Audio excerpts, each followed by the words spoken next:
এর মূলনীতি কি ইসলামে? শোনেন, এই জায়গাটা একটু ভালো করে শোনেন। নবী সাল্লাল্লাহু আলাইহি ওয়াসাল্লাম বসে আছেন মসজিদে। একজন ব্যক্তি আসলেন, ব্যক্তির গায়ে ধবধবে সাদা জামা, চুলগুলো কুচকুচে কালো, এবং তাকে মদিনার কেউ চিনে না। লা ইউরা আলাইহি আসারুস সাফর, তার গায়ে সফরের কোনো চিহ্ন দেখা যাচ্ছে না। তিনি আসলেন, এসে নবী সাল্লাল্লাহু আলাইহি ওয়াসাল্লামের হাঁটুর সাথে হাঁটু লাগিয়ে দিয়ে বসে পড়লেন। বসে নবীজিকে 4টা প্রশ্ন করলেন। কয়টা প্রশ্ন? 4টা। তার মধ্যে প্রথমটা হচ্ছে আখবিরনি আনিল ইসলাম, হে মুহাম্মদ সাল্লাল্লাহু আলাইহি ওয়াসাল্লাম, আমাকে ইসলাম সম্পর্কে বলো যে ইসলাম কি, ইসলাম কি জিনিস, ইসলামের ব্যাখ্যা কি, সংজ্ঞা কি? নবীজি বলছেন সাল্লাল্লাহু আলাইহি ওয়াসাল্লাম, আর ইসলাম, ইসলাম হচ্ছে আনতাশহাদু আল্লা ইলাহা ইল্লাল্লাহ, তুমি সাক্ষ্য দিবে যে আল্লাহ ছাড়া কোনো ইলাহ নাই, ওয়া আন্না মুহাম্মাদান আবদুহু ওয়া রাসূলুহু, এবং মুহাম্মদ সাল্লাল্লাহু আলাইহি ওয়াসাল্লাম আল্লাহর বান্দা এবং রাসূল। এটা 1 নাম্বার ইসলামের ভিত্তি। এটা নাম্বার 1 হলো কালিমা। কালিমার মধ্যে 2টা অংশ। কয়টা অংশ? একটা হচ্ছে লা ইলাহা ইল্লাল্লাহ, মানে আল্লাহ পাকের তাওহীদ ছাড়া অন্য কোনো কিছু চলবে না। 2 নাম্বার হচ্ছে মুহাম্মদুর রাসূলুল্লাহ, মানে নবীর সুন্নাত ছাড়া অন্য কোনো সুন্নাত চলবে না। সিম্পল। লা ইলাহা ইল্লাল্লাহ মানে আল্লাহ ছাড়া কিছুই নাই, মানে আল্লাহ ছাড়া কোনো রিজিক দাতা নাই, কোনো পালনকর্তা নাই, কোনো সন্তান দাতা নাই, কোনো জীবন দাতা নাই, কোনো মৃত্যু দাতা নাই, কোনো বিধান দাতা নাই, আল্লাহ ছাড়া কিছুই না। মানে আল্লাহ পাকই সব, আল্লাহ থেকে সব হয়। নাকি অন্য কোন ইলাহ আছে? আস্তাগফিরুল্লাহ, অন্য কোন ইলাহ আছে? নাই। এটা হচ্ছে শিরক মুক্ত তাওহীদের স্টেটমেন্ট। লা ইলাহা ইল্লাল্লাহ মানে শিরক মুক্ত তাওহীদ। শুধু এটা মুখের জিকির না, পালন করে দেখাতে হবে। যদি ইবাদত বন্দেগীতে আপনি আল্লাহর দাসত্ব করেন, সেজদা দেন, আল্লাহকে সেজদা দেন, ইবাদতে লা ইলাহা ইল্লাল্লাহ ঠিক আছে। অর্থনীতিতে গিয়ে আপনি সুদ খাচ্ছেন, আল্লাহর বিধান মানছেন না, ওখানে লা ইলাহা ইল্লাল্লাহ ঠিক নাই। বুঝতে পারছি না?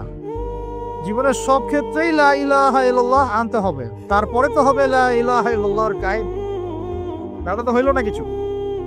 2 নাম্বার মুহাম্মদ রাসূলুল্লাহ মানে আপনি অন্যের মন গড়া কোনো আদর্শ, দর্শন, সুন্নাত ফলো করতে পারবেন না। আপনাকে মুহাম্মদ সাল্লাল্লাহু আলাইহি ওয়াসাল্লামকেই রোল মডেল মানতে হবে। এর নাম মুহাম্মদ রাসূলুল্লাহ। যদি কেউ মুহাম্মদ রাসূলুল্লাহ বলে অন্য কাউকে তার আদর্শ মেনে চলে, তাহলে মুহাম্মদ রাসূলুল্লাহ কেটে গেছে।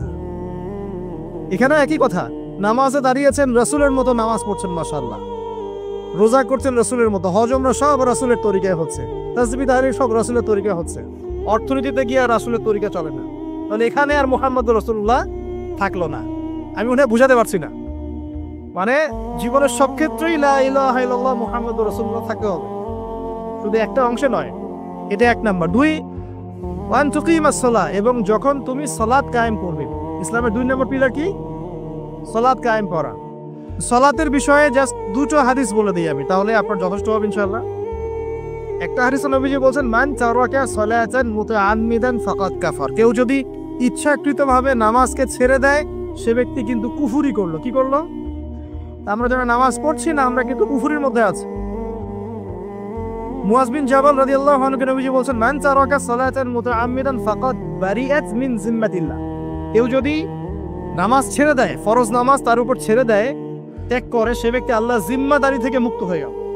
আল্লাহ জিম্মাদারি নাই তার উপরে, আল্লাহ পাকের কোনো রেসপন্সিবিলিটি নাই তার উপরে, আল্লাহ ছেড়ে দিয়েছেন তাকে, যাও। একটা হাদিস আছে, বাইনা রাজুলি ওয়া বাইনা শিরকি ওয়াল কুফরি তারকুস সালাহ, একজন আল্লাহর বান্দা আর একজন কাফের মুশরিকের মাঝে পার্থক্যই নামাজ। নামাজ নাই, ইসলাম নাই। শুধু আইওয়া শোডাউন দিয়ে কিচ্ছু হবে না ভাই, অথচ নামাজ আগে ঠিকঠাক মতো পড়তে হবে। পড়তে হবে না ভাই? আমাদের যুব সমাজ এখন রাত 3:30টায় খেলা দেখতে ওঠে, তাহাজ্জুদে ওঠার সুযোগ হচ্ছে না, ফুরসত হচ্ছে না। 3:30 4টা হলেও উঠতে হবে, অ্যালার্ম দিয়ে রাখবে, আর্জেন্টিনার খেলা আছে। কিন্তু আর 1 ঘন্টা পরে ফজরের নামাজ, ওই খেলা দেখি ঘুম, ফজরের নামাজ। এই যে ঢাকায় দেখলেন না, ছবি দেখলে মনে হয় একটা তিল পরিমাণ জায়গা নেই মানুষের দাঁড়ানো, পর্দার সামনে একটা তিল পরিমাণ জায়গা নেই মানুষের দাঁড়ানো। হই হুল্লা করতেছে, নাচছে, গাচ্ছে, স্মোক করতেছে, ড্রিঙ্কস করতেছে। মিডিয়া এগুলোকে প্রমোটও করতেছে। মিডিয়া প্রমোট করতেছে মানে কি? মিডিয়া দেখাচ্ছে মানে বিশ্ব কত ভালো আছে এখন, কত সুখ আমাদের। হ্যাঁ, আমাদের সুখী সুখ, খালি সুখে সমৃদ্ধ জীবন যাপন করতেছে, খেলা দেখতে নাচতেছে নাকি। অথচ দেখেন ইকোনমিক সেকশনের কি অবস্থা, দেখেন কি অবস্থা দেশ। এই যে আমাদের সমাজের, যুব সমাজের নৈতিকতার অবস্থাগুলো দেখেন, ধর্ষণের হার দেখেন, জেনার হার দেখেন, মাদকাসক্ত মানুষদের হার দেখ, কত হারে মানুষ মাদক খাচ্ছে। পরকীয়ার হার দেখেন, ব্লু ফিল্মসের হার দেখেন। ওদের ভাবখানে এমন যে খুব সুখ আমার জীবনে, খেলো আর খেলো। খেলার দলিল তো কোরআনে আছে তো। হ্যাঁ, আল্লাহ পাক বলছেন এই দুনিয়ার জীবনটা হচ্ছে খেলতামাশার দোকান। খেলার দলিল কোরআনে তো আছে। ওমা হাযিহিল হায়াতুদ দুনিয়া ইল্লা মাতাউল গুরুর, এরকম একটা আয়াত আছে সূরা হাদীদের মধ্যে। আল্লাহ পাক আছে, আল্লাহ পাক বলেছেন যে ইলামু, তোমরা জেনে রাখো, আন্নামাল হায়াতুদ দুনিয়া লাইবু ওয়া লাহু, তোমরা জেনে রাখো যে এই দুনিয়ার পুরো দুনিয়ার জীবনটাই খেলা, খেলতামাশা। ওয়া লাহু, ঠাট্টা হাসি ঠাট্টা, মানে এটা কি বলা বাংলা দিয়ে, ভ্রম, ভ্রম, মায়া মোহ ভ্রম। তোমরা জেনে রাখো দুনিয়ার জীবনটা খেলা, খেলতামাশা, ভ্রম, মিছে মায়া। ইলামু আন্নামাল হায়াতুদ দুনিয়া লাইবু ওয়া লাহু ওয়া জিনাতুন ওয়া তাফাখুরুম বাইনাকুম ওয়া তাকাফুর, এবং দুনিয়ার জীবন হচ্ছে একে অপরের সাথে প্রাচুর্যের প্রতিযোগিতা।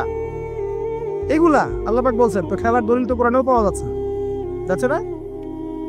দুনিয়ার জীবনটাকে আল্লাহ বলছেন ওমা হাযিহিল হায়াতুদ দুনিয়া ইল্লা মাতাউল গুরুর, পুরো দুনিয়ার জীবনটাই হচ্ছে মাতাউল গুরুর, প্রতারণা, ধোঁকা, মরিচিকা ছাড়া কিছুই না।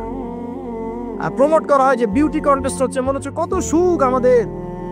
হ্যাঁ, মেয়েরা একদম অর্ধনগ্ন নগ্ন হয়ে ফ্যাশন শো করছে, প্রমোট করছে, দেখো এগুলো সবাই কি সুন্দর জিনিস, কত সুখ, কত সুখে আছি আমরা। খেলতেছে মানুষ, দেখো ব্রাজিল আর্জেন্টিনা খেলা হচ্ছে, কত সাপোর্টার, কত সুখ, কত মজা, কত লাজ্জাত দুনিয়াতে। হ্যাঁ, মানে কি প্রমোট করতেছে দেখেন। মানে রিয়েলিটি, একটা কথা বলেছি অনেক লেকচারে যে এই ফিতনাময় যুগ, দাজ্জালের যে যুগটা হবে না, ওই যুগে বাস্তবতা আর ভিজুয়াল ওয়ার্ল্ড হবে আকাশ পাতাল পার্থক্য। মানে যা আপনি দেখবেন সেটা সত্য না, ভিতরের বিষয়টা সত্য, যেটা আপনি দেখতে পাচ্ছেন। যা আপনি দেখবেন সেটা সত্য না, যা সত্য তা আপনি দেখতে পাচ্ছেন না। এটা হবে দাজ্জালের যুগ। কেমন? খিদিরের মতো। নৌকা ফুটা করলেন কেন? সন্তান হত্যা করলেন কেন? বাচ্চা হত্যা করলেন কেন? আর যে দেয়াল নির্মাণ করলেন কেন? তিনটা ক্ষেত্রে মুসা আলাইহিস সালাম ভেটো দিচ্ছেন, খিদির আলাইহিস সালাম বলছেন যে এর পিছনে কারণ আছে। কারণ আছে না? দাজ্জালের যুগটা এমন হবে, বাহ্যিকভাবে যেটা দেখছেন চোখ দিয়ে এটা সত্য নয়, ভিতরে যেটা আছে ওটা সত্য। ভিতরটা সবাই দেখতে পারবে না, দেখতে হলে খিদির হতে হবে। ভিতরটা হচ্ছে যে সমাজ তো ডিস্ট্রয়েড, ম্যাসাকার হয়ে গেছে, সমাজের কাঠামোই ভেঙে গেছে আমাদের। এখন নারী পুরুষের যে ফাংশন চেঞ্জ হয়ে গেছে, ধর্ষণের হার দিন দিন বেড়ে গেছে, ইফটিজিং বেড়েছে, বেপরদামি বেড়েছে, নগ্নতা বেড়েছে, মাদক বেড়েছে, পরকীয়া বেড়েছে, কচি কচি বাচ্চা কাচ্চা মেয়েগুলোকে ধরে ধরে ধর্ষণ করা হচ্ছে। সমাজের কাঠামোই চেঞ্জ হয়ে গেছে, সমাজের সমকামিতা বেড়েছে, প্রচুর সমকামী, খেলতামাশা, দুনিয়ার জীবনটা খালি খেলতামাশা। আর আমাদের এই যুব সমাজ, যাদের হাতে ইসলামের ভবিষ্যৎ আছে, ওদেরকে এইদিকে মোহাগ্রস্ত করে রেখে দেওয়া হচ্ছে। এরা নামাজ পড়ে না, কোরআন তেলাওয়াত করে না, আলেম ওলামার সাথে কোনো সোহবত নাই, কোনো সম্পর্ক নাই, হাদিসের কিতাব নাই বাসায়, দাড়ি নাই, ইসলামিক লেবাস পোশাক নাই, ইসলামিক মূল্যবোধ নৈতিকতা নাই, আল্লাহ রাস্তায় সময় দেওয়ার কোনো মানসিকতা নাই। এই যুবক ছেলেপেলেগুলো কিনে নাচতেছে মিডিয়া। কি করবে এরা দেশের জন্য? যারা এরকম অন্য একটা রাষ্ট্র, যে রাষ্ট্র আমাকে চিনেই না, ওর খেলায় সে হুজুকে লাফায়, এ দ্বারা রাষ্ট্রের উন্নয়ন হবে নাকি? আজীব কথা বলেন। এইসব লোকজন দ্বারা রাষ্ট্রের উন্নয়ন হবে নাকি? যখন আমরা এই খেলতামাশায় ব্যস্ত আছি, দেখবেন পশ্চিমারা ঠিকই ওদের উদ্দেশ্য বাস্তবায়ন করছে। কি আশ্চর্য একটা অবস্থা, কি আশ্চর্য! মানে এত সুখে আছি আমরা, এতই সুখ, খাবার, পানি, বাসস্থান, বেকারত্ব, কত সমস্যা নিয়ে ভুগতেছি আমরা, এতই সুখ যে বিশ্বকাপে নাচতে হবে আমাদেরকে। আবার এটাকে মুসলিম কান্ট্রির মধ্য দিয়ে জায়েজ করে নেওয়ার একটা পায়তারা চলছে। আয়োজন করেছে এক মুসলিম কান্ট্রি, খেলেছে আর এক মুসলিম কান্ট্রি। হ্যাঁ, এবং এটাকে দলিল নিয়ে এসে এটাকে জায়েজ করে একটা টেন্ডেন্সি চলছে, ফাইজলামি শুরু করছে। অথচ যেখানে যেখানে এগুলো হচ্ছে তার পাশে ইয়েমেন পড়ে আছে, তার পাশে সিরিয়া পড়ে আছে, যেখানে লক্ষ লক্ষ মানুষ না খেয়ে পড়ে আছে।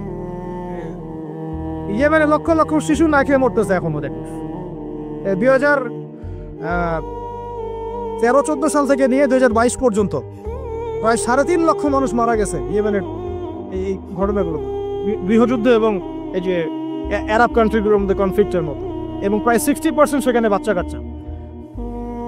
আমি এত টাকা পয়সা খরচ করে এগুলো আয়োজন করতে, আমরা প্রমোট করতেছি, এর 5% টাকা ওদেরকে দিলেই তো ওদের 3 বেলার খাবার হতো। সিরিয়ার মানুষগুলোকে দেখেন গিয়ে, ওখানে তো ওটা রঙ্গমঞ্চ হয়ে গেছে। মানে যে যার স্বার্থ এখানে ঢুকে, ওখানে ইসরায়েলও ঢুকছে, আমেরিকাও ঢুকছে, তুরস্কও ঢুকতেছে, ওখানে আগে রাশিয়া ছিল, ওখানে বাশার আল আসাদ, সব মিলে জগা খিচুড়ি অবস্থা একটা। মানুষের মানবতা জীবনযাত্রা নাই, জীবনের কোনো মূল্য সেখানে নাই। প্রচুর মানুষ, ছোট ছোট ছেলে পেলে দেখবেন না খেয়ে ওখানে মারা, উদ্বাস্তুর মতো তাঁবুর নিচে জীবনযাপন করে। এটা দেখেন না চোখে? ওখানে একটা খেলা, হুদাই একটা খেলা নিয়ে তো লাফালাফি করতেছে, পাশে এতগুলো মানুষ না খেয়ে মারা যায়, কোনো খবর নাই। নিজে ভরপেট খাই, প্রতিবেশী অনাহারে থাকে, মুমিন হবে? কিসের ইসলাম ফলো করতেছি আমরা আসলে? আমরা যে ইসলামটা ফলো করতেছি এটা পশ্চিমাদের শেখানো ইসলাম। আমরা রাসূলুল্লাহ সাল্লাল্লাহু আলাইহি ওয়াসাল্লামের শেখানো ইসলাম ফলো করতেছি না। আমার স্ট্রেট কাট কথা একদম। আমরা যে ইসলামটা ফলো করতেছি এটা হচ্ছে পশ্চিমাদের শেখানো ইসলাম। রাসূলুল্লাহ সাল্লাল্লাহু আলাইহি ওয়াসাল্লাম ইসলাম ফলো করলে আজকে আমাদের অবস্থাগুলো হতো না। আল্লাহ পাক আমাদেরকে বোঝার তৌফিক দান করুন।